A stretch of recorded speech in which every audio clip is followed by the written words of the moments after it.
It is October the 23rd, 2024, and since that song just finished, it's a good time to talk about the linguistic false friend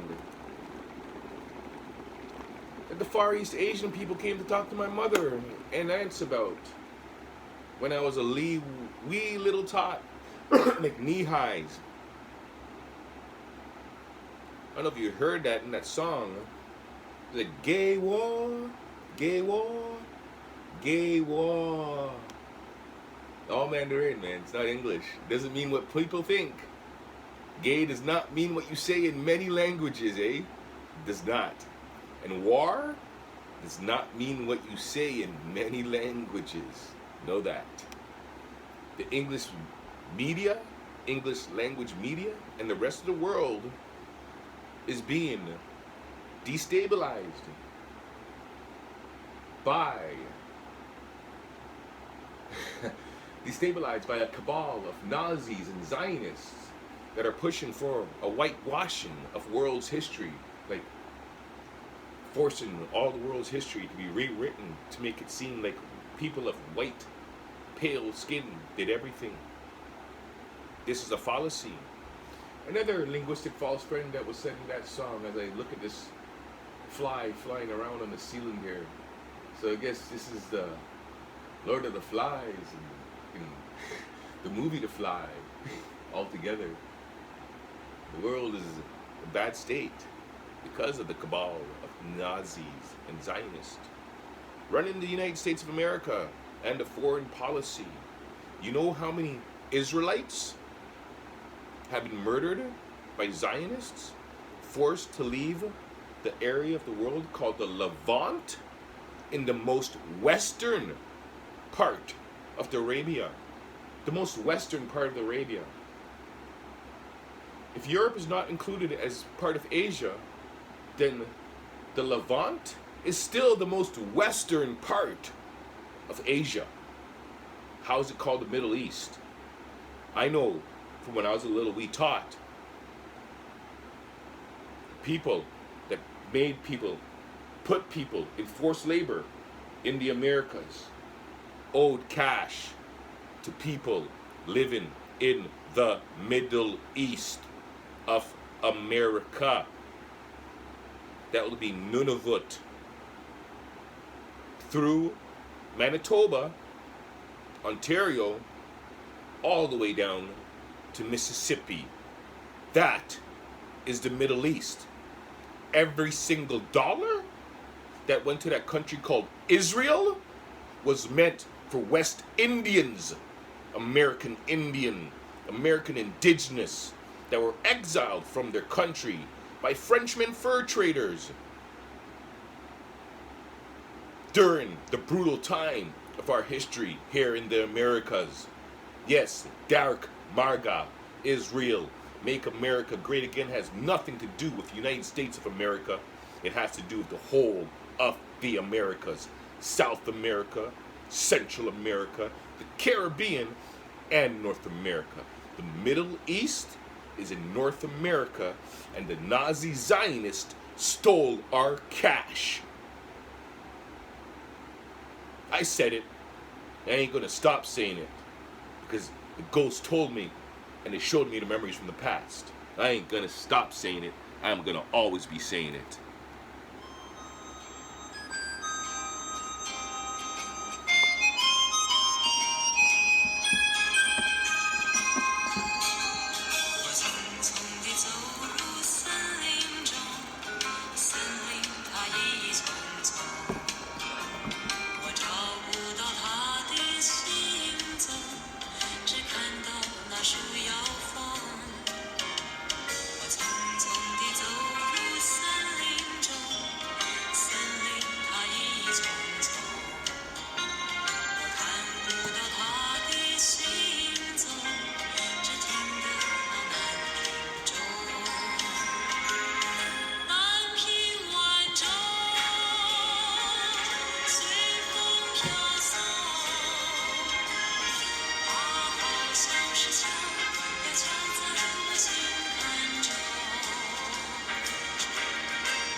It's that time again. CIUT's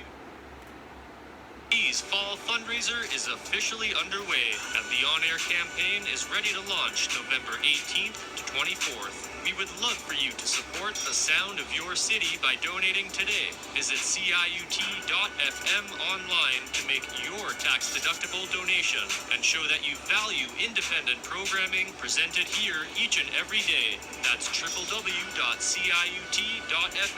We look forward to hearing from you. From the roots up, CIUT 89.5 FM, Toronto.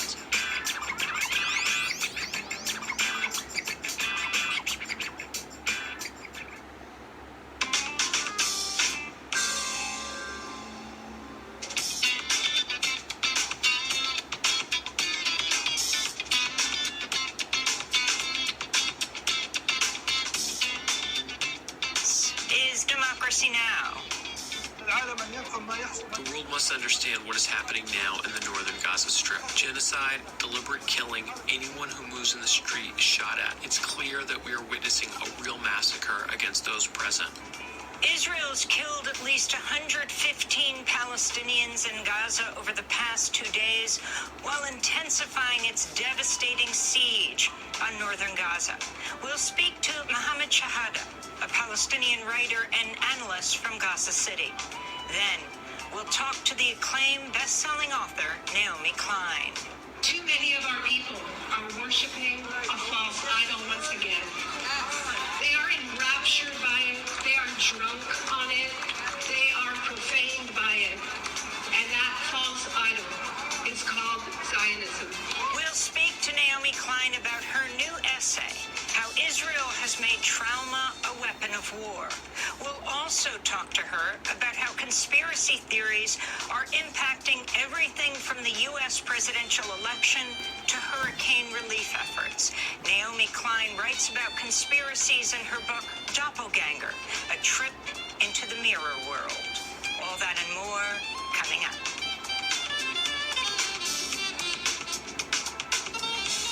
Welcome to Democracy Now!, democracynow.org, the War and Peace Report. I'm Amy Goodman.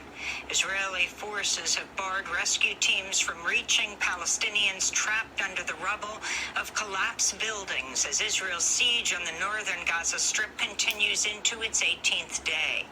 On Monday, Israeli drones equipped with loudspeakers hovered over shelters for displaced Palestinians in Beit Lahia, blaring messages ordering them to flee through military checkpoints. Witnesses say Israeli soldiers entered the shelters, separated men from their families at gunpoint, and instructed women and children to move southward. The mass expulsion came amidst continued unrelenting Israeli attacks, including a strike on Beit Lahia that killed 15 Palestinians, including children. Gaza's health ministry reports at least 115 Palestinians have been killed over the last 48 hours. 500 more were wounded, bringing the reported number of people wounded in Israel's year-long war to more than 100,000, with nearly 43,000 killed and over 17,000 of them children, though both figures are likely to be a vast undercount. Northern Gaza's last 3 operational hospitals remain besieged, with more than 350 patients trapped inside Al-Ada, Indonesian, and Kamal Adwan hospitals.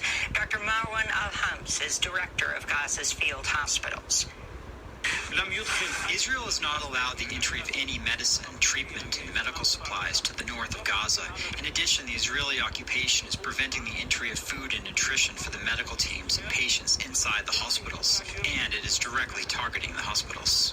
Meanwhile, Gaza officials say Israeli forces have blocked the entry of more than 250,000 trucks carrying food and other vital aid into Gaza in the last year, as Israel is accused of using starvation as a weapon of war.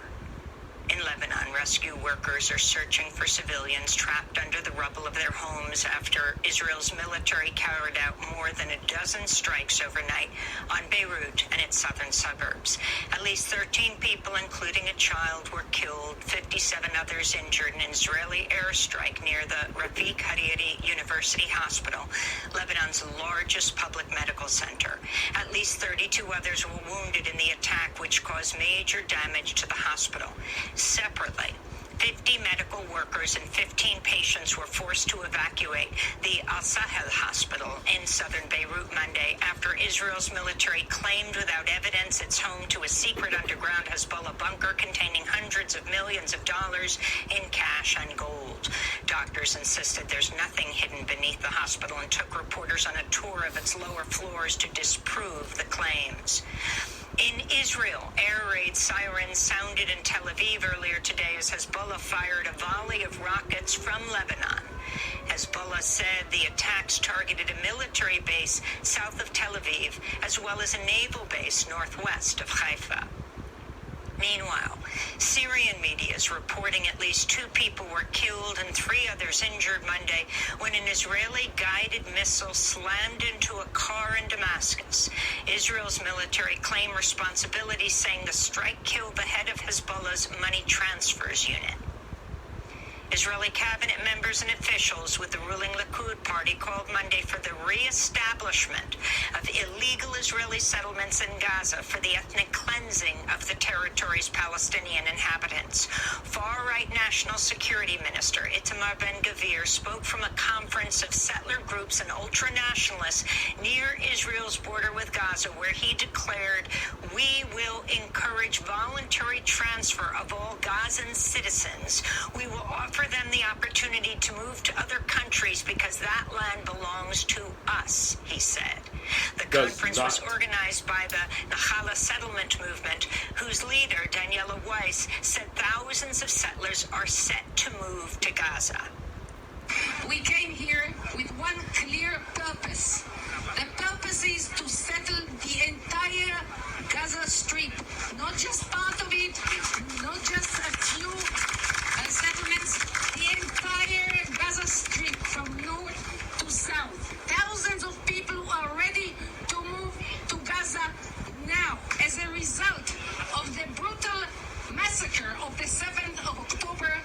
The Gaza Arabs lost the right to be here ever, so they will No, they did not. different countries They of the won the world. right to be there They forever. will not stay here.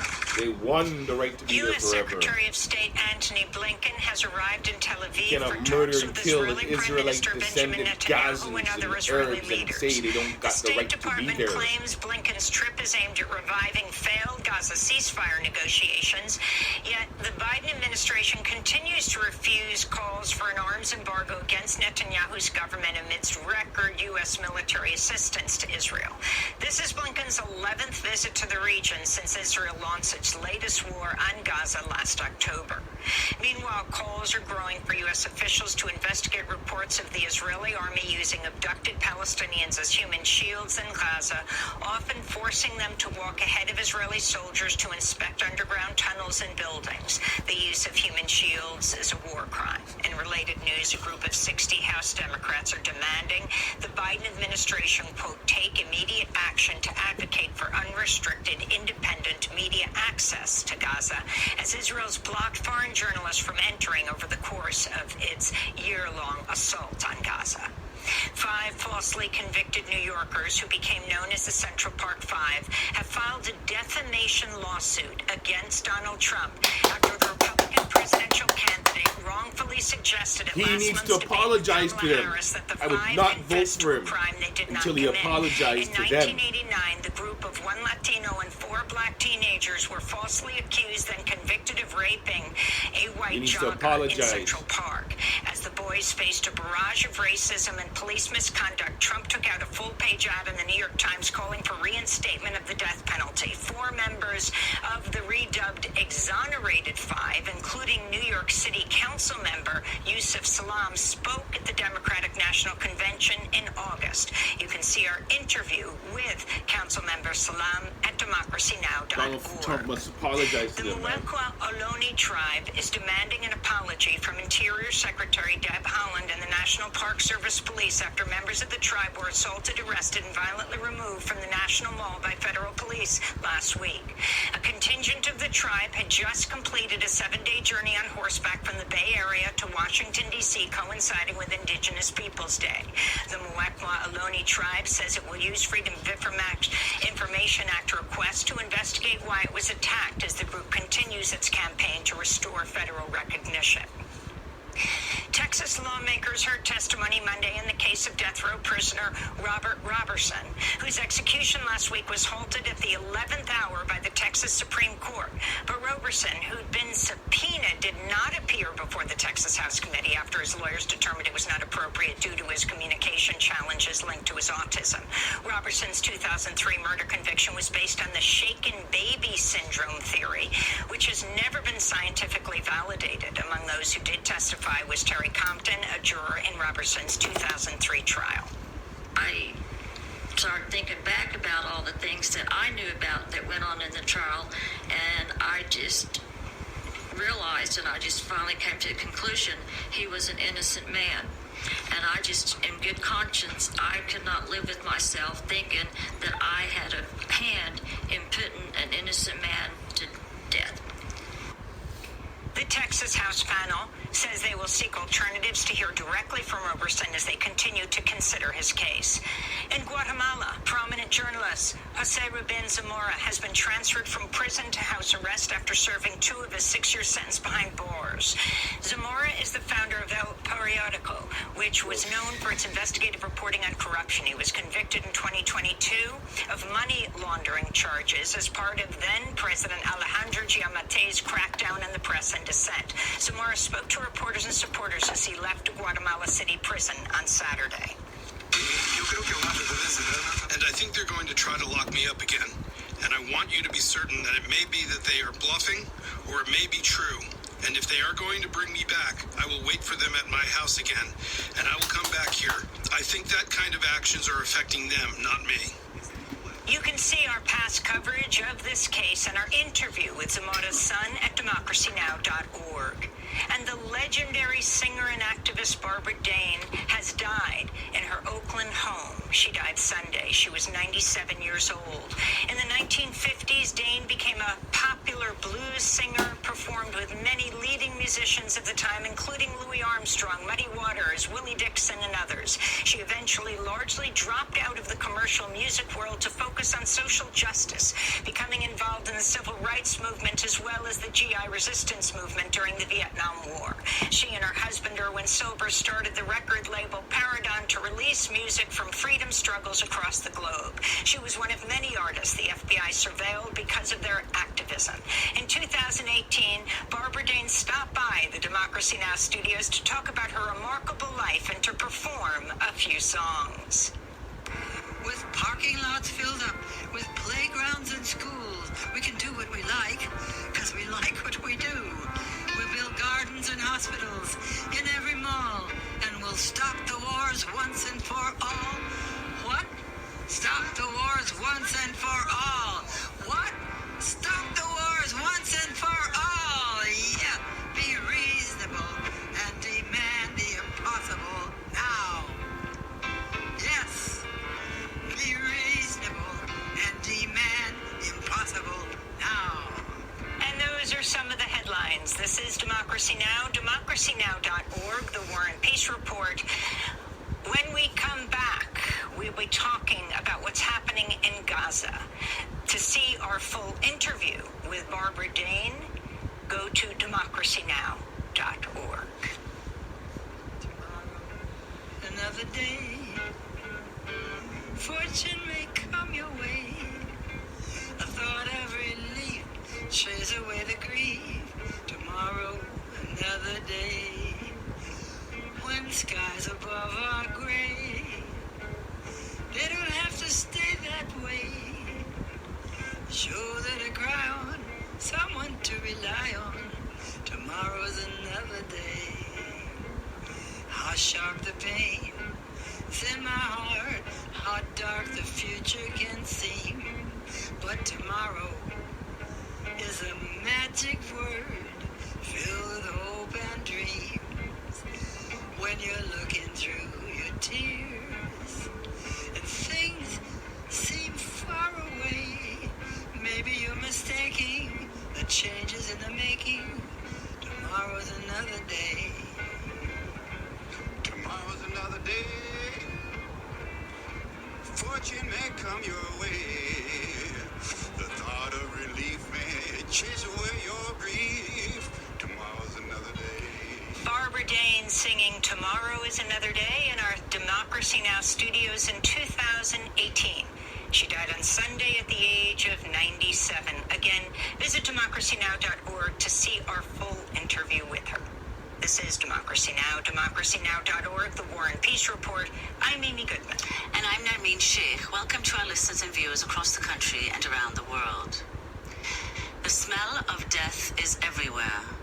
Those are the words of the head of the UN Relief and Works Agency for Palestine Refugees, UNRWA, Philippe Lazzarini, who is urging Israel to end its siege of northern Gaza. Lazzarini said, quote, "Our staff report they cannot find water, food, or medical care. The smell of death is everywhere as bodies are left lying on the roads or under the rubble. Missions to clear the bodies or provide humanitarian assistance are denied. In northern Gaza, people are just waiting to die." The words of UNRWA's Philippe Lazzarini. According to Palestinian health officials, Israeli forces have killed at least 115 Palestinians and injured nearly 500 just over the past 2 days. Israel has ordered all Palestinians to flee their homes in Beit Lahia or face a new round of attacks. One drone strike in Beit Lahia killed 15 people, including women and children. Images and video have emerged from northern Gaza showing Israeli forces separating Palestinian men from their families and taking them away. Almost all aid has been cut off to the area as Israel implements what's been described as a surrender or starve policy. Hospitals in northern Gaza are under siege and barely able to function. This is Hassam Abu Safia, the director of the Kamal Adwan Hospital in Beit Lahia. This situation means we are under what can be called a real genocide taking place against our people in the northern Gaza Strip. The health situation has completely collapsed. The world must act immediately to secure a safe humanitarian corridor to provide blood, supplies, medicines, equipment, and medical staff, or the wounded will die in the coming few hours. Therefore, the world must understand what is happening now in the northern Gaza Strip. Genocide, deliberate killing, anyone who moves in the street is shot at. It's clear that we are witnessing a real massacre against those present. Of course, the medical staff numbers are very low, and the volume of injuries is not at all proportional to the space available. Therefore, we had to implement the difficult triage system for cases. We had to leave some to die and some to live. Therefore, our capabilities are very limited, and so the situation is catastrophic, my dear friend. The world must come now with pictures and words and images to see what is happening in the northern Gaza Strip. A real genocide against everyone who moves in the northern Gaza Strip. That was Hassam Abu Safia, the director of Kamal Adwan Hospital. We're joined now by Mohammed Shahada, writer and analyst from Gaza City. He's chief of communications at Euro-Mediterranean Human Rights Monitor. He's joining us from Copenhagen. Mohammed, welcome back to Democracy Now! It is so critical to have you with us. As you speak with people who are in northern Gaza, the devastating, horrific images that are coming out of there, under siege for more than 2 weeks. You've been in touch with a colleague of yours who is the mother of a 1-year-old. Can you describe what you're hearing on the ground? It's a very close colleague of mine. She wrote me basically this morning that last night was the most violent since the war started. There was constant bombardment and shelling arbitrarily in the northern part of Gaza from 8 in the evening until 7 in the morning, non-stop. It was an airstrike or a shelling literally every other second. The amount of it, the sheer intensity of it was insane. And it's been driving her very, very very worried about the survival of her family, but also suicidal by the mere thought that their turn is next at any moment. So she's saying, I'm having these thoughts about how do I keep my son and husband alive? How do I stay alive myself? Give me advice. Where to go? What should I do? How should I get food? And I cannot find any answer to any of these questions. There's literally nothing is safe and no access to food or water anymore.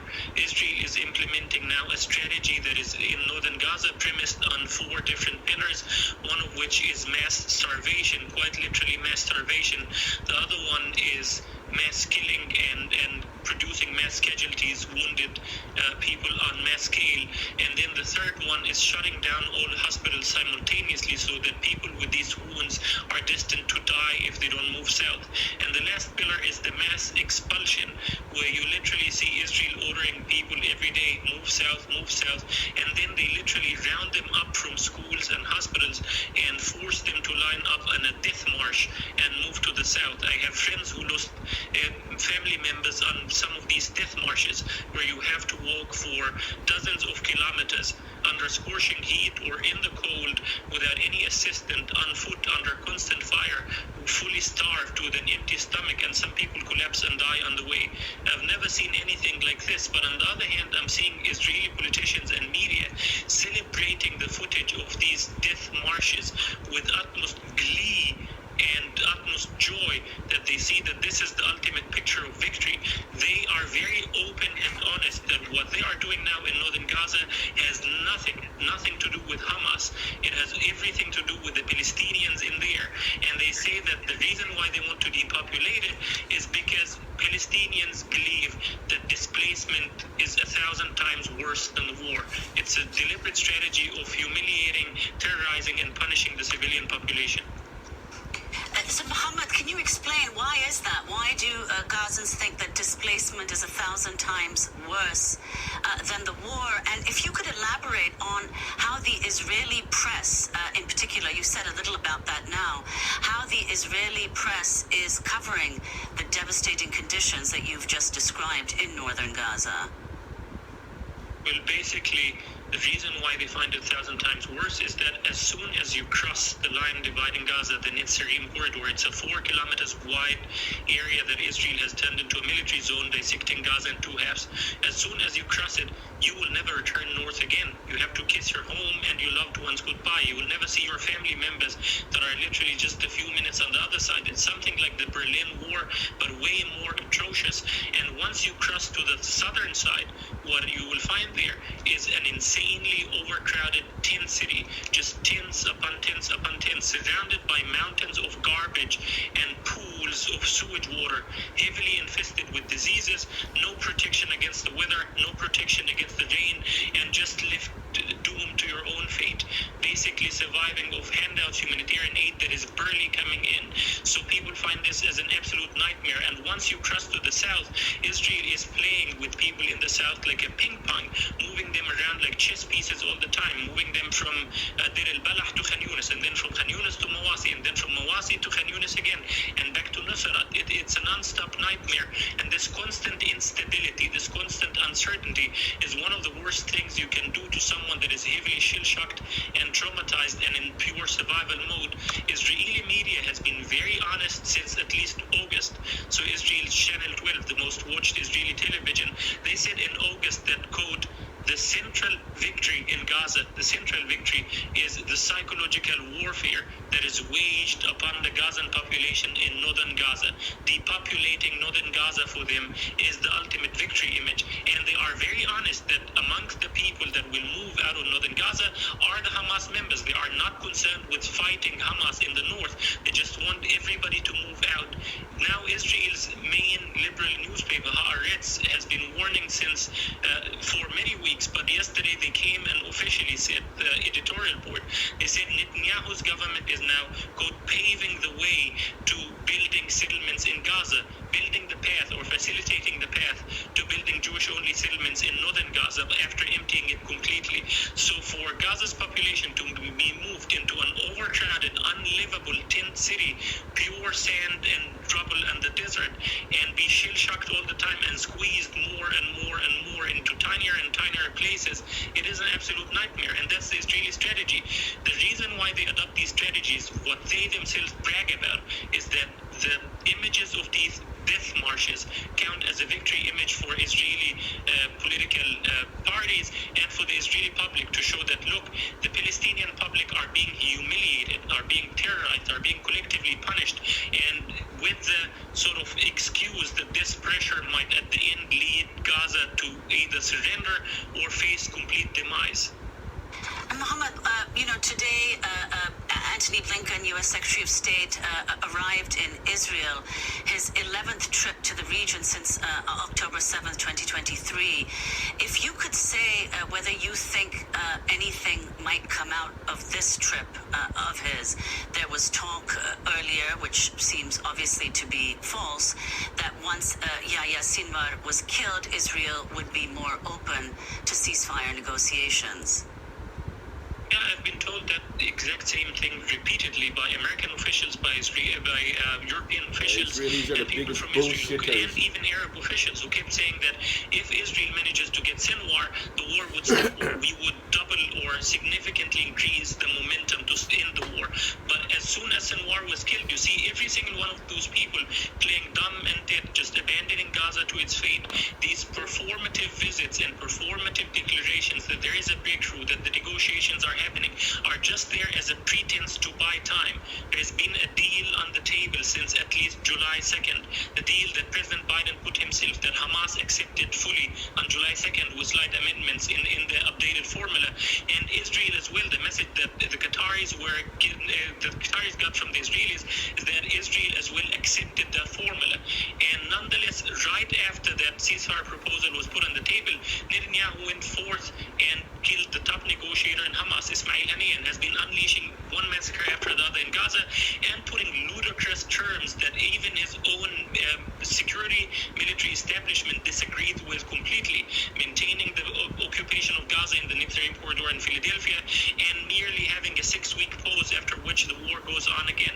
So these pretenses, Blinken's visit, etc., it's there just to buy time. It's there to soothe people and pacify them and numb their outrage at what's happening and unfolding in Gaza. Mohammed Shahad, I want to ask you about the Israeli cabinet members and officials with the ruling Likud party calling Monday for the reestablishment of Israeli settlements in Gaza and for the ethnic cleansing of the territory's Palestinian inhabitants. The far-right National Security Minister, Itamar Ben-Gvir, spoke at a conference of settler groups and ultra-nationalists near Israel's border with Gaza. This is what he said. We can return home to Gaza, and we can do another thing, to encourage Palestinian immigration out of Gaza. Encourage immigration. Encourage immigration. It's the best and most moral solution, not by force, but by telling them, we're giving you the option. Leave to other countries. The land of Israel is ours. So if you can talk about the significance of this, Mohammed Shahada, he was then cheered after he said this, and also talk about whether you think that Netanyahu right now is pushing for a war with Iran that would serve the U.S. election to get Trump elected, his true ally.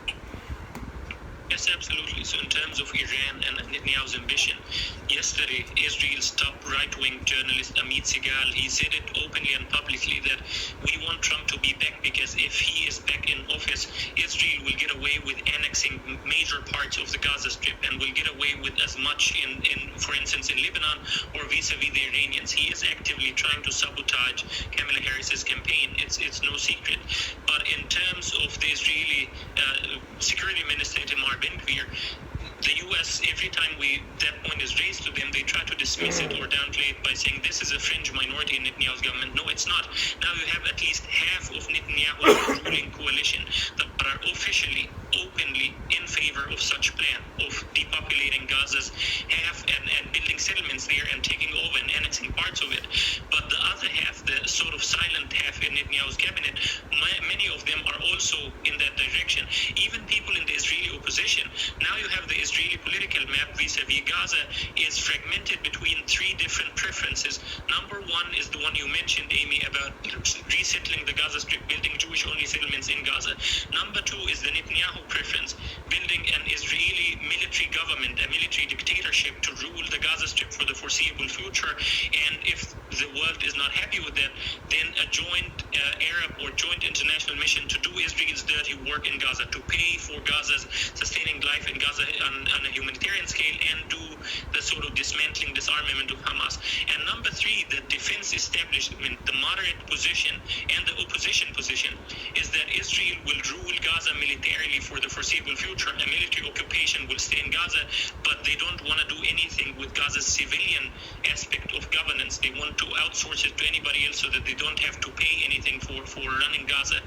And you heard, for example, Israel's former defense minister, Benny Gantz, who's supposed to be the opposition to Netanyahu, a moderate, relatively speaking, as soon as Sinwar was killed, he said, we will stay in Gaza for the foreseeable future. So this is a very scary spectrum that you have on hand that is setting forth the agenda for an indefinite war.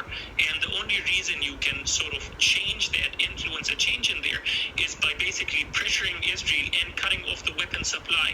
Without conditioning the weapon supply or cutting it off, there's no hope of any positive alternative coming out of this. Mohammed, before we end, we just have a minute. We would like to ask about your family. You recently saw in Egypt both your grandmother and your cousin. You say people who've even managed to get out look like ghosts of their former selves.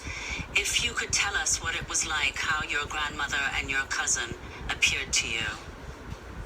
It's a thought that I have to wrestle with all the time, is that the Gaza that I know is gone, and it's not just the loved ones that were killed. I stopped counting how many I lost, and it's not just the homes that were bombed, but it's the physical debilitation, the physical weakening of the people in Gaza, even the ones that came out of it. I got a message from my mom when my grandmother came out, and she said, by the look of it, your grandma's not going to be here for long. You have to come immediately and see her.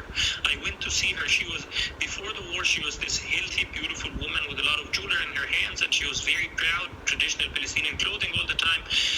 Now she was just mere skin and bone, with her feet swollen up in a very frightening way, and complications with the digestive system nonstop, and she was bedridden completely incapacitated. I saw my cousin on the street, who was also a healthy, tall, beautiful woman in Gaza with smooth skin. That was her reputation. That was she's seen in the family. I saw her in the street. I didn't recognize her. She did, and basically she had shrunken. Her back is arched. She was skin and bone, a shorter person than the one I'm used to, with curled up skin, very darkened skin, very rough skin, and I couldn't recognize her anymore. And I fear for the same fate of everyone I know in Gaza, that they have been changed and turned into ghosts physically, but also the mental debilitation. Before this war started, you had about 90% of Gaza's population with PTSDs and 70% with persistent depressive disorder symptoms. Now it's way uglier than that. Now I hear suicidal thoughts from everyone I know. And Gaza is religiously, culturally religious. There is the belief that suicide is the gateway to eternity in hell. But what Israel has done in Gaza is that it's now pushing people to believe that God's hell, no matter what, is going to be way better than the nightmare that is inflicted on Gaza. Mohammed Shahada, we want to thank you for being with us, writer and analyst, originally from Gaza City, Chief of Communications at Euro-Mediterranean Human Rights Monitor, speaking to us today from Copenhagen. When we come back, we'll be joined by the acclaimed writer and activist Naomi Klein. She'll discuss her new essay, How Israel Has Made Trauma a Weapon of War, as well as how conspiracy theories are impacting everything from the U.S. presidential election to hurricane relief. She writes about conspiracies in her book, now out in paperback, Doppelganger, A Trip into the Mirror World. Back in 20 seconds. Rubber bullets for the ladies, catch them in the sea as can. 3 inches wide, 6 inches long, take it home to your old man. It's an instrument of torture to break your legs in two. It'll stop you feeling lonely, but leave you black and blue. When you've had your full of CS cast behind the barricade and served your time with half bricks, you've learned a brand new trade. You're fighting for your freedom, the dignity of man. Look out for rubber bullets, it's the army's latest plan. Rubber bullets for the ladies, catch them in the CS can. 3 inches wide, 6 inches long, take it home to your old man. It's an instant torture to break your legs in two. It'll stop you feeling lonely, but leave you black and blue. And if your army's going hungry, Turkey needn't break your heart. The army solved your problem, you can bake a rubber tart. When you're under house arrest and your nerves are getting red, the prescriptions are rubber bullets fired from underneath the bed. Rubber bullets for the ladies, catch them in the CS can. 3 inches wide, 6 inches long. Rubber Bullets, sung by the Men of No Property in Belfast, released by Paradigm Records, co-founded by the late, great Barbara Dane. She passed away Sunday at the age of 97. This is Democracy Now!, democracynow.org, for peace in the presidency. I'm Amy Goodman with Nermeen Sheikh. As we continue our coverage of Israel's war on Gaza, we turn now to look Israel at must how stop. Israel has made trauma a weapon of war. That's the headline to a recent essay in The Guardian by our next guest, Or the face award-winning Yahweh's journalist wrath. and author Naomi Klein, who examines how Memorial Day October 7th attacks have stirred support for Israel's limitless violence. She writes, quote, "It's a simple fable of good and evil in which Israel is unblemished in its innocence, deserving unquestioning support, while its enemies are all monsters deserving of violence unbounded by laws or borders, whether in Gaza, Jenin, Beirut, Damascus, or Tehran."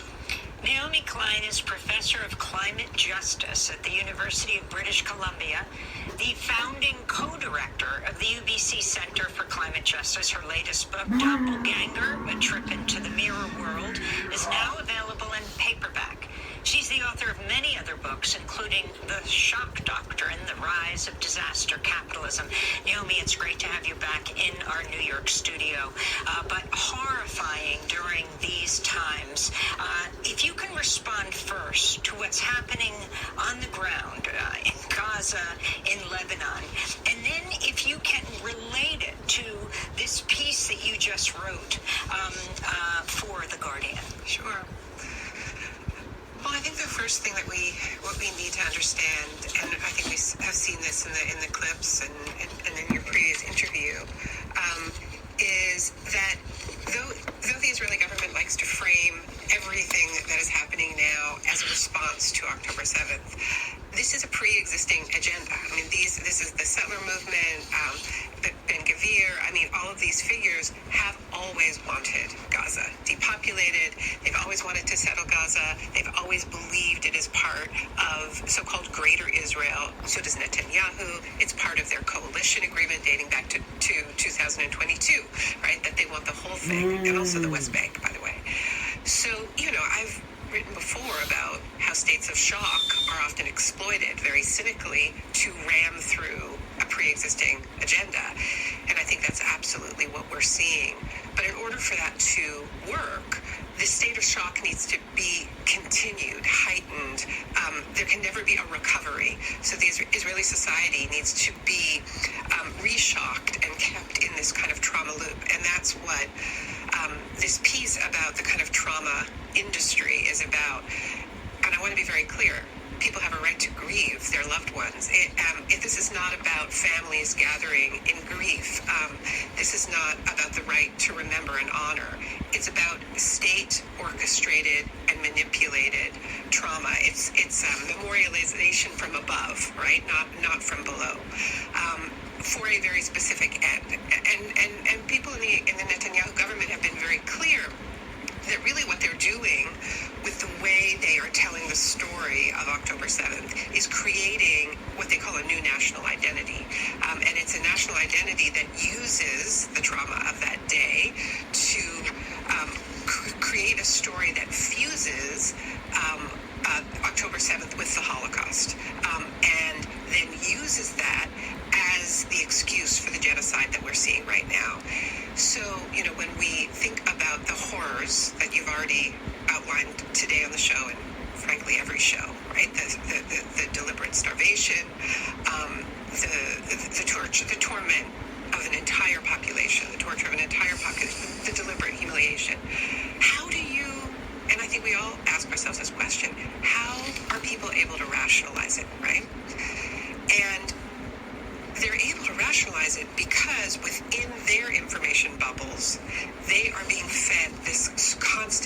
story of this is what they did to you, a whole industry of re-experiencing it. I mean, what I write about it in this piece is all these immersive so-called memorialization kind of technologies. So it's not only people in Israel, but in the diaspora who are encouraged to put on VR goggles and re-experience October 7th as if it happened to them, immersive tunnels where you can go into the Gaza tunnels. It's really an attempt to transfer trauma far and wide. In a state of trauma, you don't really think. It's pure emotion. It's pure reaction. You can't be analytical. You're not going to be empathetic towards others. It's about monsterizing the other and fusing your identity with the people, in those houses, at the Nova Music Festival, in the tunnels. It's very deliberate. It's extremely manipulative, and it's how you turn off any compassion or empathy or sense of ethics or morals. And just to be clear, you point out that a number of hostage family members, in response to the state memorializations, as you put it, on October 7th, said, do not use our family members' names. We don't want to be a part of this, as they fight for their family members to be released and a ceasefire, an end to Palestinian anguish. Oh, yeah. I mean, this is the way in which the government is weaponizing, instrumentalizing the deaths on October 7th and the hostages. The people who are most opposed to it are the families themselves, right? So what I begin the piece with the fact that originally the government's plans for October 7th was to have this huge public event in the South. There were going to be thousands of people, I think 7,000 people, and they wanted to have, members of the families there to testify. And kibbutz after kibbutz that was really, on the front line, like kibbutzim, like Be'eri said, we're not participating in this. And family members said, not only are we not participating, you can't use our child's name, you can't use their image, which is not to say that they're not grieving. They had their own private, dignified ceremonies, vigils, for people who are still alive. They just didn't want any part of the pageantry and the weaponization of the government. They didn't, and that was withheld. And of course, the way my piece has been responded to through the sort of Hasbara channels is, Naomi Klein says we don't have a right to grieve, ignoring the fact that it's the families themselves who have the most to grieve, who are actually objecting the loudest within Israeli society. And if you could say, Naomi, you just mentioned, which your piece talks about at length, the conflation of October 7th with the Holocaust. First of all, what that makes possible, some of the examples of the ways in which that's happened through these different memorialization practices that you outline, and then whether an argument can be made for whether this is not precisely kind of a trivialization of the Holocaust, a kind of banalization of it, which is precisely what survivors and scholars of the Holocaust warned against. Right. Yeah, I think it's extraordinary because one of the things that is happening from the same people who are trivializing the Holocaust in this way, they're also, if you say what's happening in Gaza is a genocide, they'll throw their arms up in horror and say, that is impossible, despite the immense scale and the deliberate plans and all of the markers, the announcements of intent. I'm not going to go into that, but they think nothing of saying that that October 7th was as if 80 years had not passed, as if it was not another continent, as if it was not another group of people, as if the power dynamics were not flipped on their head, that this day just grafts onto the Holocaust, as if it was 1945. And so this goes from everything from the Shoah Foundation adding another chapter. So the Shoah Foundation, which is an incredibly important archive of testimonies of Holocaust survivors, now has added testimonies from survivors of October 7th. March of the Living tours of Auschwitz. Now you hear from survivors of October 7th. So it's a total conflation of these events.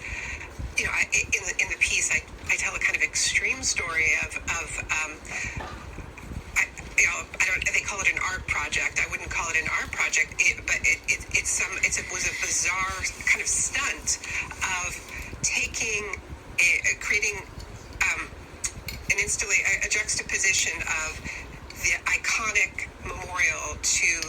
victims of the Holocaust in Berlin and hanging a pair of mocked up, bloodied pants that were to symbolize sexual violence on October 7th, and suspending them over those that memorial with drones to say, and then saying "never again?" ? As if this is all the same event. Now, I mean, you asked about, well, what are the implications of this? The implications are that if you do conflate these events, of course, it justifies any response, right?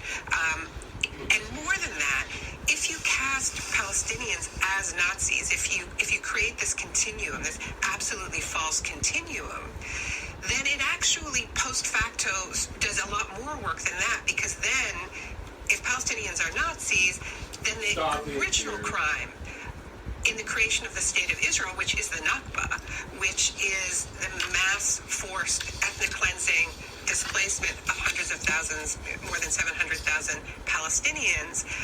The Zionists are the Nazis. Nothing to do with the Holocaust, is like after the fact justified. Right? That's the first time I ever heard that comparison. Palestinians as Nazis.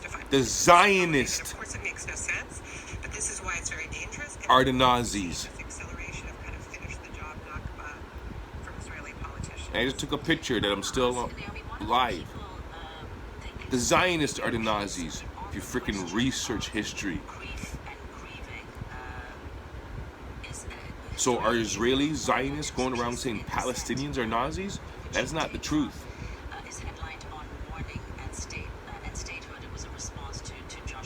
That is not the truth.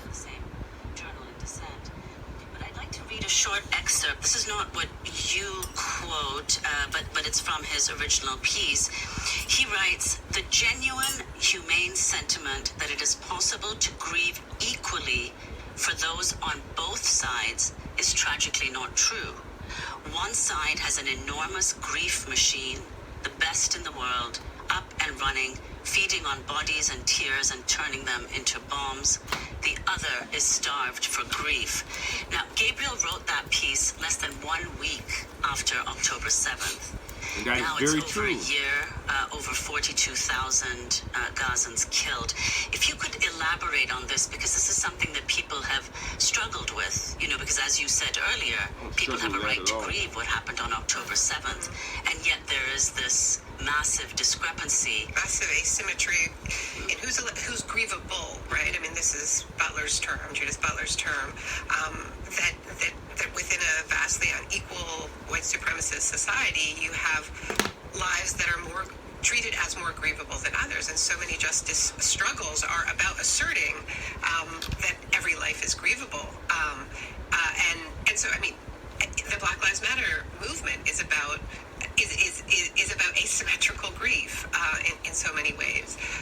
I mean, personally, I think there's sometimes this idea that you can tell people not to grieve because, to sort of balance the scales. I don't think grief is a very obedient emotion from my experience. It's highly disobedient and unruly, and I think it is dangerous, actually, to tell people that they can't have the emotions that they're having. I think it's more constructive to try to redirect those emotions into a project that is liberatory, that is in solidarity, create containers for grief that are not the weaponized containers or instrumentalized containers that are using that grief and turning it into a justification for genocide. So, I have respect but disagreement with that position. But we need to wrestle with it. In the piece, I also quote a scholar, a Lebanese Australian scholar, Ghassan Haj, who talks about how he felt this pressure to grieve those deaths in a certain way after October 7th, in a way that he described as supremacist mourning, which had encoded in it the idea that these lives were more important, more precious than Palestinian lives, Lebanese lives, and that's what we must reject on all counts. The other thing that's been pointed out many times is that you can't really mourn when the bodies are still piling up, when there are bodies still under the rubble, when cities are being turned to dust. Mourning is something actually that you do once it's over, and it's not over. You You also quote Marian Hirsch, a professor emerita at Columbia University, and you end your piece by applauding the group, Israeli-Palestinian group, Zichrot, which means remembering. Talk about both. Yeah, I mean, Marian Hirsch is a wonderful scholar of different forms of memorialization and the way in which these sort of top-down, this top-down pageantry memorial creates a false experience, a sort of she doesn't use this term, but a prosthetic trauma. The remembering, if you break down the parts of the word remembering, it's really putting the pieces of the self back together again. And the work of Zichrot, which is, they've been doing work for many years, which is really about putting the pieces, like Israel is based on erasure, right? Erasing the presence of every settler colonial state, the United States, Australia. They're all about erasing the original indigenous presence there, renaming towns, denying the opposite of memorialization that happens. And so what would real remembering mean, in violent settler colonial states? And it would be actually putting the pieces of the self back together again, which is this deeper form of remembering. We want to pivot for a moment as you travel the United States. Your book is out, Doppelganger, in paperback, and the presidential election 2 weeks away, though millions upon millions of people have already voted. Kamala Harris, Donald Trump continuing to campaign in the battleground states. At a recent rally in Erie, Pennsylvania, Vice President Harris denounced Trump's calls to confront what he calls the enemy from within and played clips of Trump's recent speeches. He tells us what he would do if he is elected president. So here tonight, I will show you one example of Donald Trump's worldview and intentions. Please roll the clip. The worst people are the enemies from within. The enemy from within. Those people are more dangerous, the enemy from within, than Russia and China. These people should be put in jail the way they talk about our judges and our justices. Now, if you had one really violent day, one rough hour, and I mean real rough, I think the bigger problem are the people from within. We have some very bad people. We have some sick people, radical left lunatics.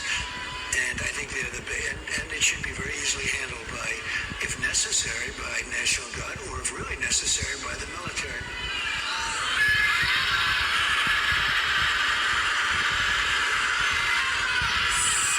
So you heard his words. You heard his words coming from him. He's talking about the enemy within Pennsylvania. Meanwhile, former President Trump literally cursed when he talked about Kamala Harris during a campaign rally in Pennsylvania. This one, Kamala, is further left than them. So you have to tell Kamala Harris that you've had enough, that you just can't take it anymore. We can't stand you. You're a vice president. Let's just say his word rhymed with hit. Harris responded by saying Trump's language, quote, demeans the office. Naomi Klein, if you can respond to this and then move into the conspiracy theories.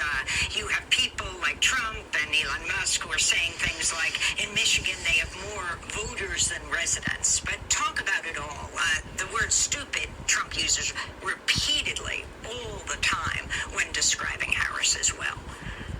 Well, it's extraordinarily racist. And I think it's really important that people take him at his word when he issues these threats, because the whole campaign, it's built on a combination of sort of hate he can deliver on, and economic fantasies he will not deliver on, right? I mean, he's not going to make everything perfect after he's elected. Everybody isn't going to be able to afford homes. Everybody isn't going to have great paying factory jobs. So the economic side is always a fantasy. But he has to deliver on something, which is why last time the things that he delivered on very quickly, right, were the sort of easy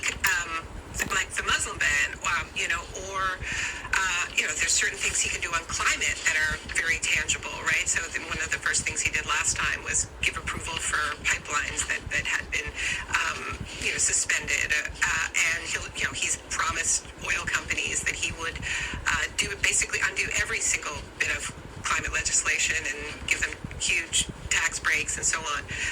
So he's saying it's a great investment. Give me $1 billion and you'll get many billions back more. That's the kind of stuff he can deliver on, right? So I think that when you are telling people wild things that you absolutely cannot deliver on, when they're saying that, and also there's going to be violence and repression, that is very important that he will deliver on that, because he has to deliver on something. He can't go and say, sorry, I didn't do any of it. So it's that easy stuff. It's that absolute punching down. It's that sort of pleasure of at least you're able to dominate, at least you're able to release. And he, if we look at what hard right, sort of strong arm figures around the world have done when they've had that kind of power, they do that. So I think, I am not a fan of Harris's campaign, the choices she's made. I think she's running an extremely high-risk, dangerous campaign because she is trying to win without the base. And she's sending a message to that base that, I'm more interested in Liz Cheney and Dick Cheney and getting Republicans than I am interested in listening to Palestinians, to Muslims, to Arabs, to the left generally, to the anti-war forces. She's told us we're irrelevant. And Trump is telling us that he's going to round us up. So this is, nobody would want this election, but we've got to be smart. Well, you, in fact, just to go back, on Saturday you spoke here in New York on a panel called Beyond the Ballot, the Left in a Time of Polycrisis, and you spoke about Kamala Harris's decision, or the campaign's decision, to focus on joy. So joy in this moment, if you could elaborate why you think that was a problematic choice. Yeah, well, what I said there is that I think that they were confusing relief with joy. So, that early sort of cathartic release after Joe Biden finally stepped down and people were dancing in the streets, they thought that was, a genuine reaction to what Harris represented, when I think it was just like a massive exhale. And that people don't feel joy right now. People are, dealing with very heavy doses of reality, whether it is the genocide in Gaza, whether it's having their towns pummeled by climate events, whether it's not being able to afford the basics of life. And so I don't think it's a coincidence that it's wealthier, well-educated people who are still resonating with Harris, and it's people who are closest to the pain going, what are you talking about? This is not a joyful moment. You've got to earn our joy, right? You mentioned the conspiracies that are happening. This is really a continuation of the COVID sort of infrastructure of disinformation and misinformation that got very, very strong in the COVID lockdowns. A lot of really sort of powerful information pathways were opened up. Once the health, once the public health measures were lifted, there were a lot of people looking for, what's going to be the next liftoff, what's going to be the next issue that's going to get all the clicks that they can monetize and so on. And now climate disasters are really providing that. So it's everything from, climate change itself is presented as a hoax by the Davos elites in order to lock you in your home to eat bugs. But then they have to deal with the fact that people are encountering weather events that are very unnatural. So what's the story for that? It's the government who's manipulating the weather. Why is the government manipulating the weather? Because they want to drown red states. Why aren't they responding? Because they don't want people to vote. And also, they've given the money to migrants. So it's sort of a singularity of all the conspiracies. Who's really behind it? It's the Jews. I mean, it's a whole mess of contradictory conspiracies. And in this last 30 seconds, Elon Musk in his role right now, the richest man on earth, saying he'll give $1 million out daily That's to the real voters. Conspiracy, Amy. That's the conspiracy in plain view. And the thing is about this sort of, while, you know, I call it conspiracy culture because it isn't a theory. What it is a distraction machine. It's a smoke machine that's just keeping us from looking at the conspiracies that we can prove, that investigative journalists have proved, that are out in the open, like Trump saying, give me $1 billion to the oil companies and I'll roll back environmental regulations that will drive more hurricanes to your front door, everyone, right? Or Elon Musk, whose entire business model is just about getting, you know, subsidies from the government and, you know, buying a platform that one man should never have been allowed to own, you know, our information commons. Of course they want us distracted with this nonsense, because if we weren't distracted with that, then that deep sense that something is not well and that we really have deep problems to solve would be directed up at them. So they always have to direct it down. That's also why we have to be concerned about Trump. He will always he will harness that rage and he will direct it at the most vulnerable. Naomi Klein, professor of climate justice, University of British Columbia. Her book is just out, Doppelganger, A Trip into the Mirror World. It's in paperback. It's that time again. CIUT's fall fundraiser is officially underway, and the on-air campaign is ready to launch November 18th to 24th. We would love for you to support the sound of your city by donating today. Visit CIUT.fm online to make your tax-deductible donation and show that you value independent programming presented here each and every day. That's www.ciut.fm. We look forward to hearing from you. From the roots up, CIUT 89.5 FM.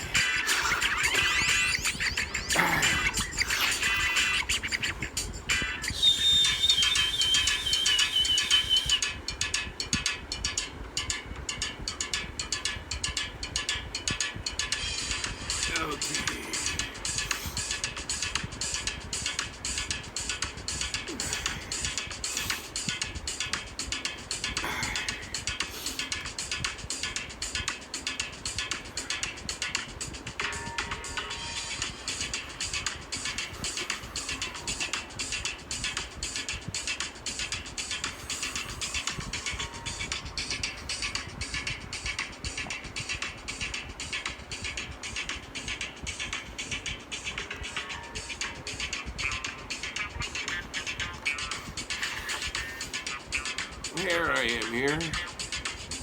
Maybe it's a good day to start removing a lot of the garbage from the planet. When I say garbage, I mean people talking bologna sandwich, as Neil deGrasse Tyson would say, bologna sandwich instead of beef, BS, the words that maybe you shouldn't say around toddlers. So I'm saying bologna sandwich in case someone plays in front of toddlers. The garbage. Yeah. One reason I wouldn't vote for Trump is because he didn't apologize to the Central Pac 5.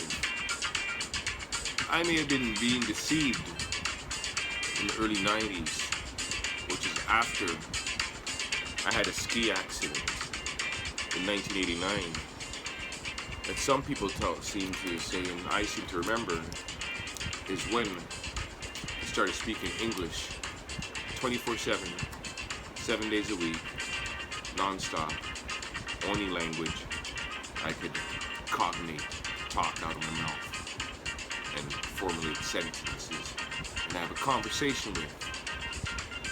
To speak French, Creole, not actually Parisian French or Quebec French. I have conversations with some people in Creole, basic conversations.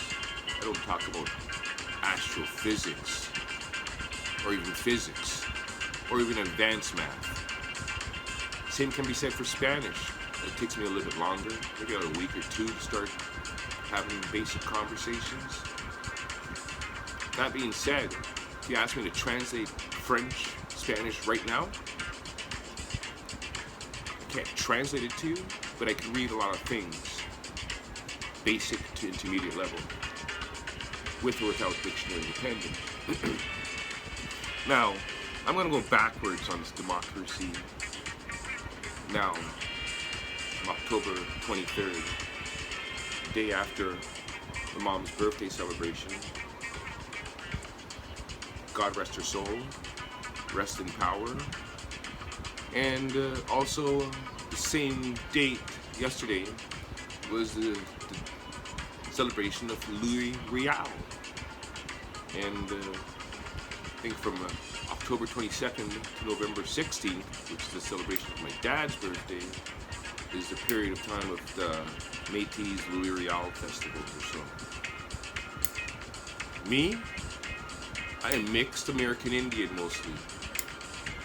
Let's say I have one father, and his father's father, father's father's father, 1,000 years ago, came here. That's one father, 1,000 years ago. That'd probably be over 100 parents, mother and father, at 1,000 years. It stayed here in the Americas. It shows up in my DNA. It's Icelandic, Scandinavia, Norse. But like the good people of the Royal Army and Royal Navy and Royal Air Force always reminded me and my brother, even though my brother doesn't realize it, we are really, truly Canadian. More Canadian than people with citizenship. Me, my brother, and every West Indian person I know are more American Indigenous than a lot of people with status cards. I could look at a lot of people that have status cards and say, yeah, I know from their features, they are Navajo, they are Cherokee, they are Chippewa, they are Creek, Algonquin, Inuit, Alouette, etc., etc., etc. But some people that have status cards, I sit there and ponder, are they what is called $5 Indians or settlers, people that were born in North America within the last 300 years, and their ancestors only came here within the last 300 years, and they are not mixed with American Indigenous. There is a lot of that going on. It's called pretendians to us American Indians that know. Us that are blood Indians, that is not a tribe. It might be registered as a status tribe, but that term blood Indian actually means people that are American Indigenous that were either kidnapped by the slave traders, forced into forced labor, sold down the river by the fur traders, etc., etc. Blood Indian is a term that means by blood you are Indian, even though you lost communication or status or knowledge of your tribe. It is not a tribe called blood Indian. Like my grandfather and grandparents said, and great-grandparents, blood Indian means you are an Indian, American Indigenous, Indios, by blood. The only way to make America great again is to tell real history of the Americas, which includes the Olmec, the Maya, the languages like Quechua, which is descended from a language from South America, corn, which is indigenous to South America, which according to the oral history I was taught, and in an encyclopedia I have in storage, it's cultivated over 20,000 years ago, according to the encyclopedia. Oral history, our history goes well back over 10,000 years. In the 1970s, our ancestors wanted over 10,000 years on the calendar. So if you were saying today's date, it would be at least 12,024 or more. Nothing with this plus or minus when you're talking about history, or any concept that the world is younger than 7,000 years. Like my dad always says, the Bible is a story of a people's, one family, one genetic line on the earth. They do not have the right to the whole world, or necessarily to the Levant, the most western part of the Arabia, that on old maps was considered part of Al-Kelbulan, the Horn of Africa, as they would say. which until recently was called Palestine, a term, a Dutch-based language, which means stone palace. There is nothing wrong with that name for Israelites, Christians, and Muslims to get along that are all descended from Abraham, all descended from Shem, all descended from Adam, as they say mythologically, whether the word Adam means human and Eve means creation of it or not. Regardless, that is one family feuding over a piece of land that should be shared by all of them. Arabs can be Semitic descent, so can North Africans. There are many tribes across the Arabia and North Africa. The stories in the Bible that detailed of Abraham and his ancestors takes place along the Nile River Valley in Africa to Persia, Iran. That area has people that are all related to each other, murdering each other because of a Nazi Zionist cabal that runs the world governments. Now let me get back onto the Democracy Now! Reverse order. Elon Musk should not be given $1 million for people to vote for Donald Trump. Before Donald Trump was the President of America, United States of America, United States of America, not all of the Americas. A section of it that they united under certain documents. USA is not America. USA is United States within America. 51 on the continent, some would say. Some people that live in the southern states below the 49th parallel do not consider Alaska as part of the United States. I will explain why. I consider Alaska part of the United States, but I know why some people do not consider Alaska part of the United States. Traditional history, Russian Cyrillic language has been in Alaska and the Yukon and Northwest Territory, along with the Chinese, longer than Latin, Portuguese, Spanish, English, or Dutch-based languages. This fact can be shown in a tool that is descended from Peru called a Uli, U-L-U, a carving tool used for animals, a skinning tool. It's not a tool used on humans, it's a tool used to skin seals, could be used to skin deer, and etc. This tool's origin is in Peru. Coincidentally, Peru's flag is similar to Canada's flag. Our ancestors made sure to do things in the past, so our present descendants era now can liberate the world from the chains it is in, the cabal. Like Star Trek would show, Star Trek, there's a battle throughout time and history. They keep showing it in Star Trek, just like Star Wars would show. They keep showing a battle between people rebelling from some type of Nazi-type empire that is about to establish itself. So before Trump got elected as the President of the United States, I thought he did not like people that look like me, my complexion. And along the way I found that he did a lot of things for people that look like my complexion, aka labeled black or colored by the United States government. On Kamala Harris, she is Southern Asian, a country that was called Hindustan, Indus, Ganges, not India. before English was forced on the world.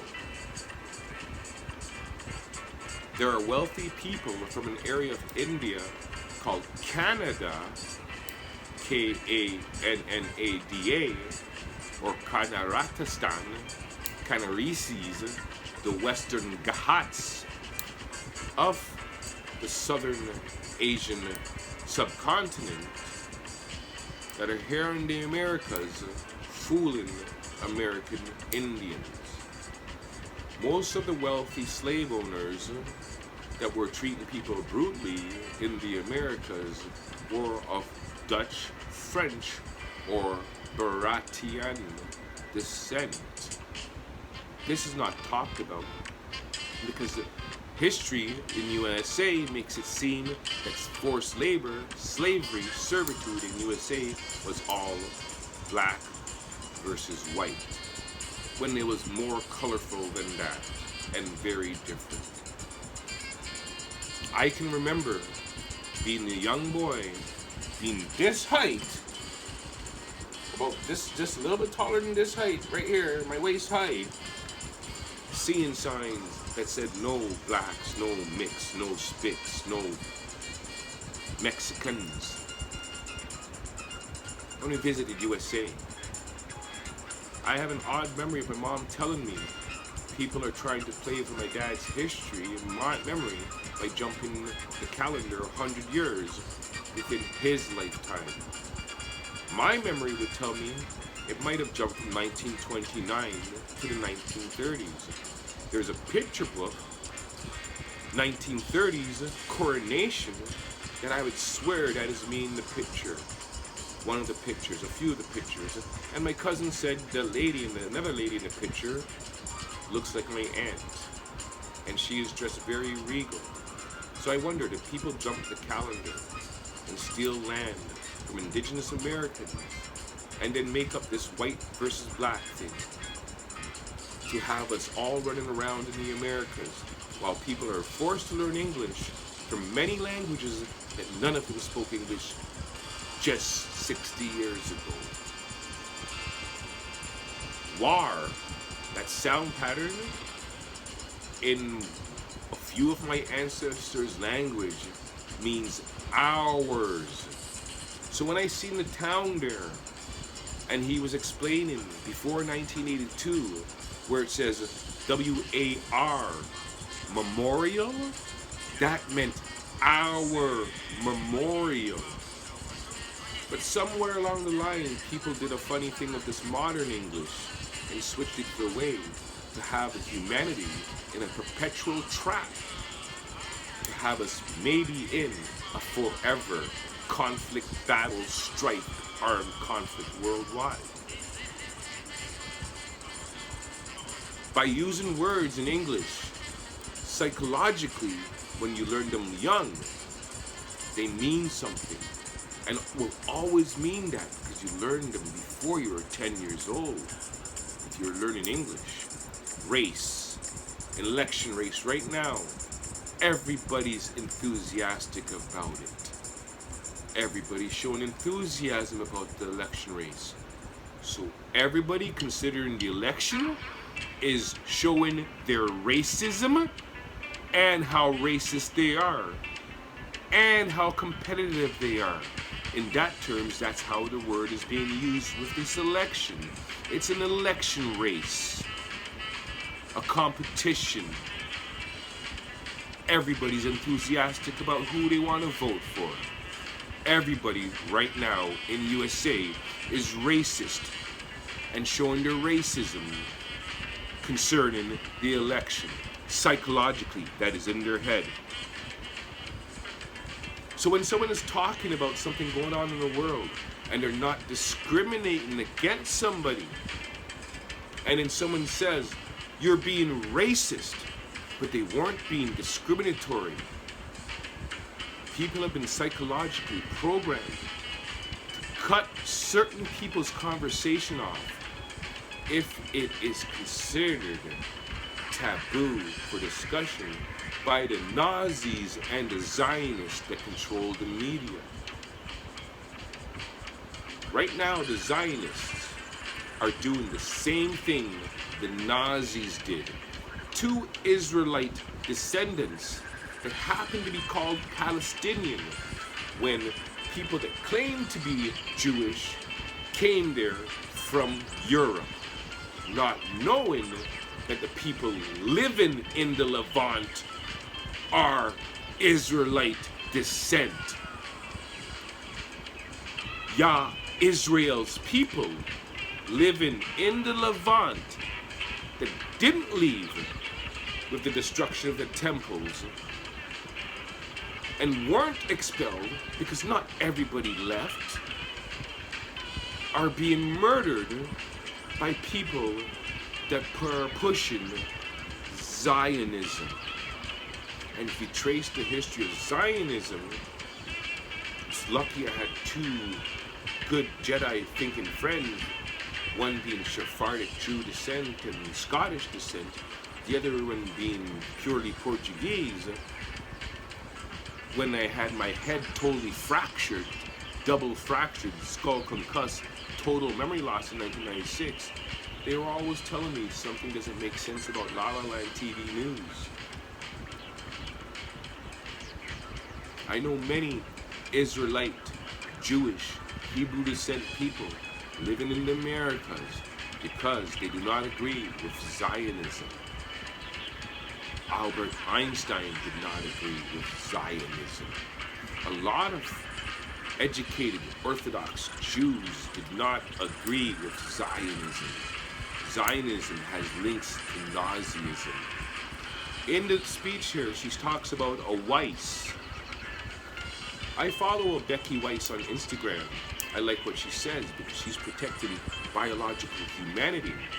But at the same token, there is a financial man in the United States, which if you look at his picture and then look at the Nazi general from World War II, you will see that man with the name Weiss was a Nazi, a recorded Nazi that was Jewish, just like Hess and a few others.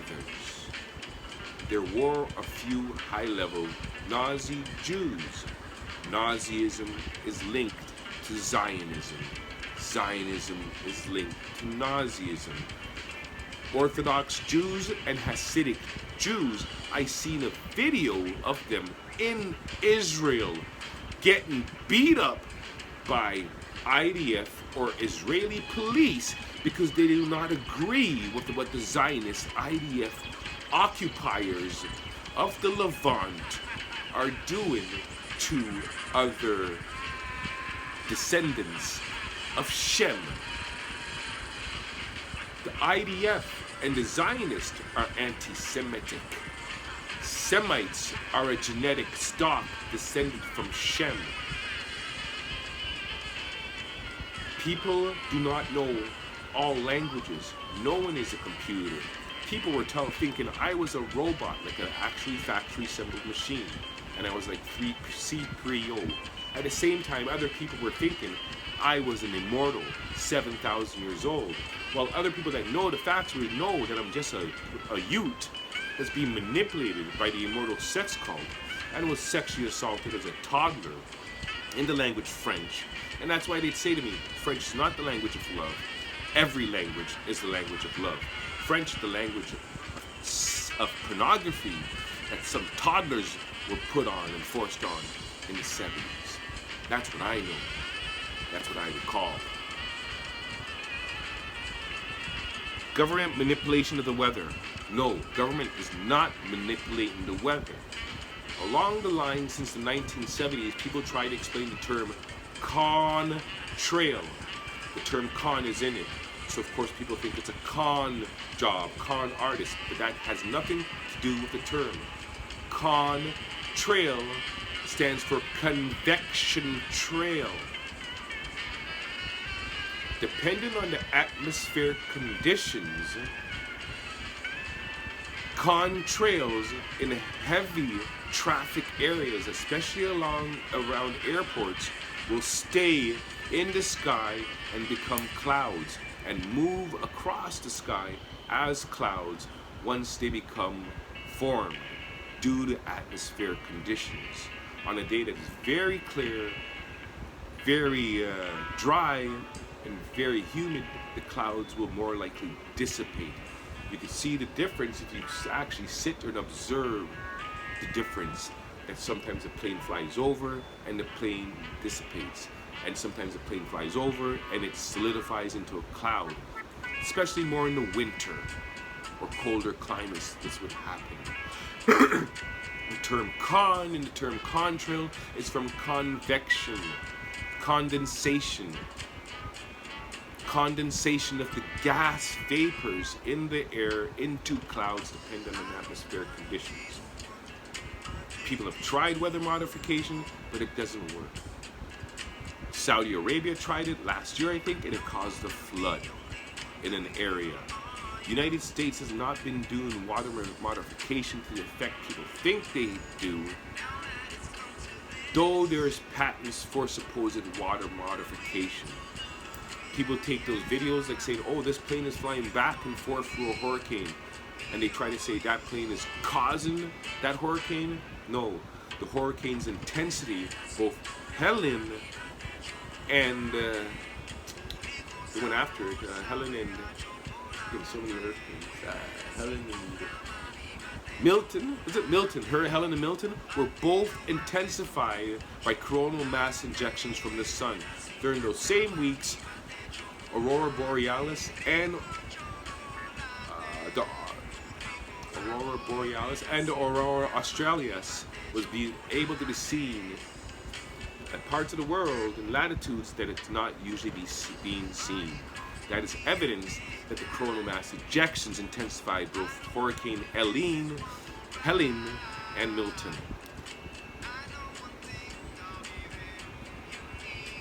I am not left or right politics. I don't believe in left or right politics. Since the 70s, people have been debating if certain people are left or right-handed. I've been beaten up, my hand's been broken, not to write with my left hand, by predators, sexual predators. At the same time, to stay away from those sexual predators so they don't realize I was the same one they were assaulting in the 70s, I've learned to write right-handed. Because some of those people that are sexual predators believe if you write left-handed, automatically you're just evil. Some perverse Christian thoughts that have it in people's mind that if you're left-handed, you're naturally evil. That is unscientific, hogwash, stupidity. I already talked about racist, and what is it?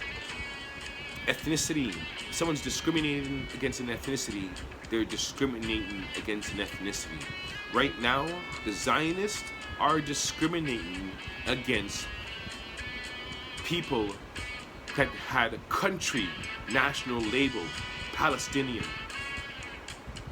But on the real, the Zionists are discriminating against ethnic Semites, ethnic Abramites, ethnic people that happen to be Muslim, Christian, and Jews that get along with those Palestinian identifying people that lived in the Arabia, that landmass called the Arabia from time immemorial, even before Adam exists. It was the Arabia.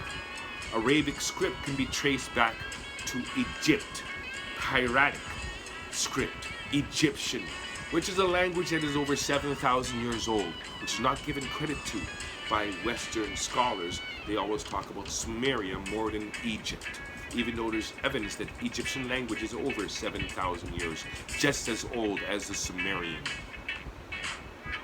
So hieratic, the ancestor of the Arabic script, which is used to write ancient Hebrew and ancient Greek, as well as Arabic and Farsi and Armenian and many other languages as well. Arab does not mean anti-Israelite or anti-Israel or anti-Israel. Arab is a culture that includes Israelites, Semites, and Abramites. The enemy within USA, the Americas, are the people that send cash from the Americas to foreign entities, foreign interference. Why does United States Congress members have 2 Israeli lobbyists? Why? That doesn't make sense. If anything, every Congress member should have a representative from the American indigenous tribe in that area they represent. That is how it was supposed to be according to the United States Constitution. Donald Trump. If I was living in the United States, supposedly I might be registered for the American tribe, as my cousins spell my name, Seanjohn, Sean, John, Park, Mohawk, etc., many tribes of America. I don't know which tribes I'm registered in. If Sean Puffy Combs stole my identity, he has committed high treason, fraud, and a whole bunch of other slews of crimes I can't even remember the name of right now. Donald Trump, to me, if I was in the United States, I would vote for him only if he apologized to the Central Park 5. I would not vote for Kamala Harris because of some of the things she said.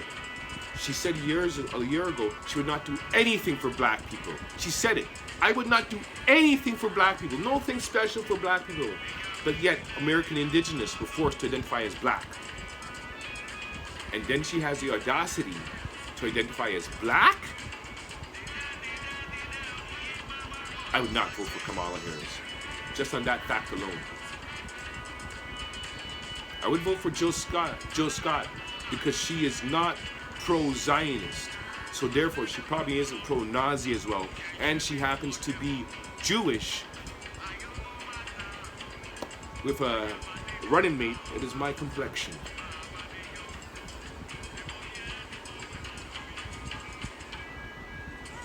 So Zionists are looting gold of Lebanese and Israelite descent Palestinians in the Levant, the most western part of the Arabia.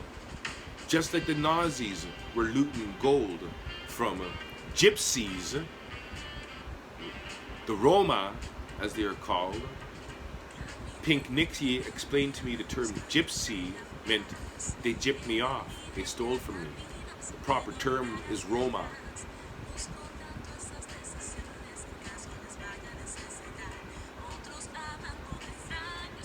Nazis were murdered in Roma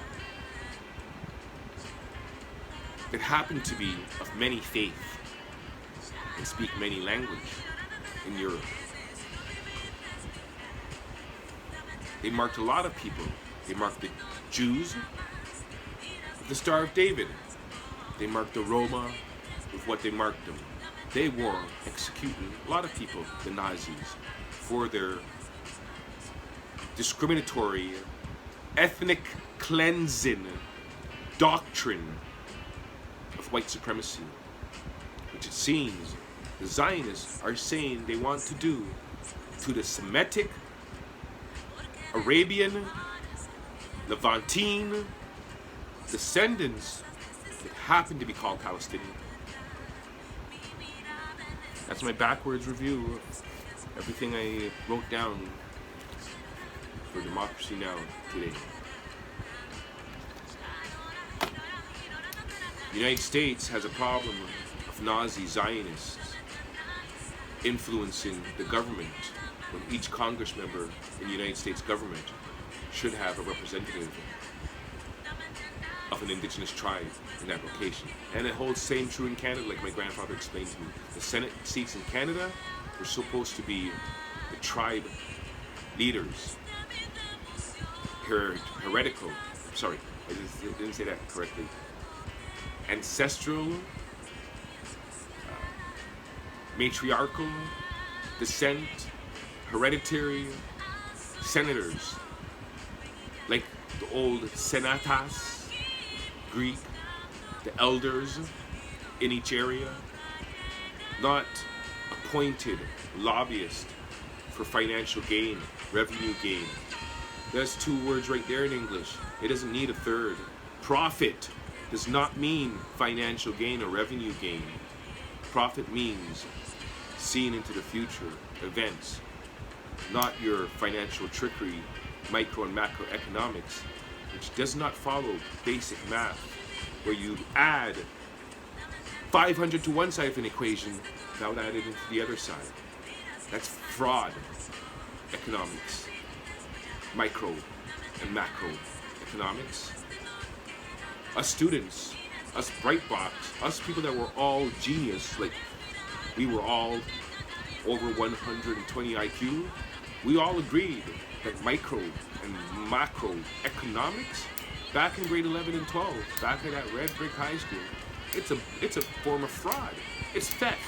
It's theft hidden as math for the people that don't understand math. Because if you don't understand math and someone tells you this is math, this is economics, this is finance, yeah. It's theft. It's theft. It is what it is. Blockchain might be an honest counting of time and clicking forward, numbers over time. XYO. Coin. It has an address. But I know people were stymieing that since the 80s or 90s. You know, it's obvious by the nicknames we were given in that regiment that those people wanted me to be aware of something wrong in the Americas. American Indians are being stymied. You might be a shaky warrant officer. You need some good, real peace pipe smoke in you. But the Nazis and the Zionists have it illegal with their cabal of misinformation running the world. Thank you, Jaybird and Obi-Wan, for the long talks. Jay didn't realize I shouldn't be walking, neither did the Newfoundlander. But that's okay, I guess someone clued them into that. Thank you for, in the stage of my life when I was totally fractured my skull, cracked forehead, cracked skull, fractured head, fractured brain, not a chemical drug addict, being looked out for by some good people, from the complexions of skin from ivory, snow, sugar cream, cocoa cream color, to the complexion of cocoa seed or coffee without any milk. Made sure I'm still here. Thank you, y'all. Take care. Much love.